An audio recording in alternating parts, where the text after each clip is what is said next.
Area of a triangle or parallelogram formed between two vectors.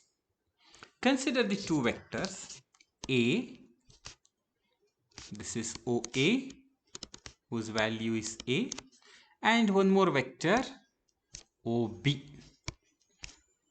which is vector B.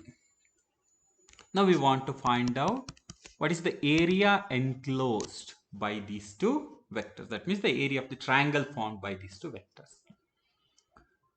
So now if you look at this, the angle between these two is theta, and you may also notice that if I take this half A cross B, that gives us the area. You may wonder how exactly we are getting it.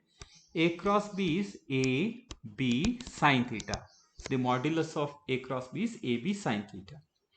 Now if you look at this carefully, this can be written as half A sine theta into B, or say B sine theta into A. Any of this is perfectly fine. But if you remember, area of a triangle is given by half into base into height, right? So I can take A as the base of this triangle, and this is the height. And if B is the vector OB and theta is the angle here, this part is going to be B cos theta, while this is going to be B sin theta. So half into base into height, that is half into B sin theta, should give us the area.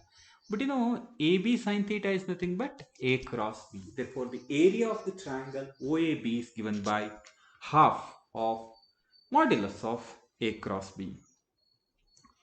Likewise, if I consider a parallelogram which is formed by the vectors A and B, for example here, this is the angle between them. We want to find out the area of the entire parallelogram. So clearly, this triangle and this triangle are equal. That means if I know how to get the area of each triangle, then I can find out the total area of the parallelogram. So total area of the parallelogram is basically sum of the areas of their triangles, or we can say the total area is equal to 2 times area of, area is equal to 2 times the area of each triangle. But area of each triangle is given by half A cross B, or simply it is A cross B. Thus the area of parallelogram formed by two vectors is given by the modulus of their cross product.